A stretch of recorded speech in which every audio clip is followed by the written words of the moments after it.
सोचो, अगर अभी इसी मोमेंट पूरी दुनिया की इलेक्ट्रिसिटी बंद हो जाए, ना इंटरनेट, ना फोन चार्जिंग, ना ट्रैफिक लाइट्स, ना हॉस्पिटल्स की मशीन्स, और ये ब्लैकआउट सिर्फ कुछ घंटों के लिए नहीं, पूरे 30 दिन के लिए हो। मॉडर्न दुनिया का हर सिस्टम इलेक्ट्रिसिटी पर डिपेंड करता है। अगर ये 1 महीने के लिए गायब हो जाए तो शायद दुनिया वैसे कभी वापस ना हो।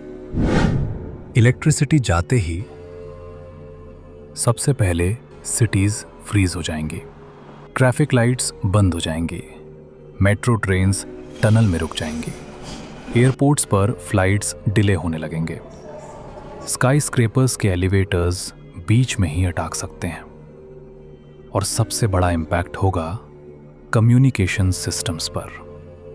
मोबाइल टावर्स कुछ घंटे तक बैटरी पर चल सकते हैं, लेकिन उसके बाद इंटरनेट ऑलमोस्ट कंप्लीटली डिसअपीयर हो जाएगा। दुनिया सडनली इंफॉर्मेशन ब्लैकआउट में चली जाएगी।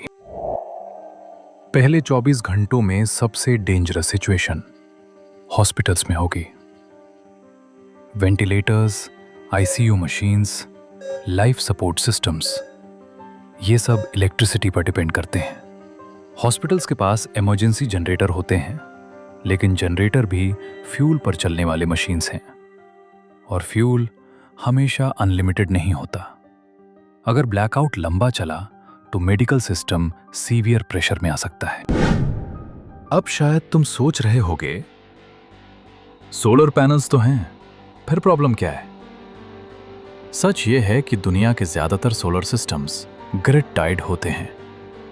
मतलब सोलर पैनल्स इलेक्ट्रिसिटी जनरेट करते हैं, लेकिन उनका कनेक्शन पावर ग्रिड से होता है, और अगर पावर ग्रिड कोलैप्स हो जाए तो सेफ्टी रीजंस की वजह से सोलर इन्वर्टर्स भी ऑटोमेटिकली शट डाउन हो जाते हैं। इसका मतलब इवन अगर सनलाइट हो तब भी बहुत सारे सोलर सिस्टम्स इलेक्ट्रिसिटी सप्लाई नहीं कर पाएंगे। सिर्फ ऑफ ग्रिड सोलर सिस्टम्स और बैटरी स्टोरेज सिस्टम्स ही काम करेंगे। लेकिन ये पूरी दुनिया की एनर्जी डिमांड के लिए बहुत छोटा सोर्स है। 3 दिन के बाद सुपरमार्केट्स में शेल्फ्स खाली होने लगेंगे।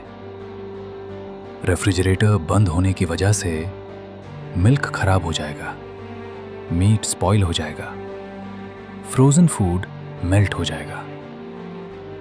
लोग पैनिक बाइंग स्टार्ट करेंगे और सप्लाई चेन भी कोलैप्स होने लगेगी, क्योंकि वेयरहाउसेस, फैक्ट्रीज और ट्रांसपोर्ट सिस्टम्स भी इलेक्ट्रिक सिस्टम्स पर डिपेंड करते हैं। 1 वीक बाद सिचुएशन और डेंजरस हो जाएगी। सिटीज में ड्रिंकिंग वाटर पंप्स भी इलेक्ट्रिसिटी से चलते हैं। अगर पंप्स बंद हो गए तो मिलियंस लोगों को क्लीन वाटर मिलना बंद हो सकता है, और जहां क्लीन वाटर नहीं होता वहां डिजीजेस रैपिडली स्प्रेड होने लगते हैं। 2 वीक्स बाद बैंक्स बंद हो जाएंगे, एटीएम्स काम नहीं करेंगे, स्टॉक मार्केट्स क्रैश हो जाएंगे, डिजिटल इकोनॉमी ऑलमोस्ट फ्रीज हो जाएगी।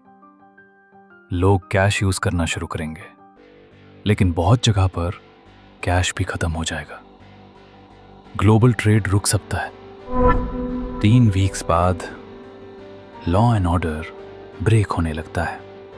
पुलिस, कम्युनिकेशन सिस्टम्स भी इलेक्ट्रिसिटी पर डिपेंड करते हैं। कुछ सिटीज में रायट्स और लूटिंग स्टार्ट हो सकता है।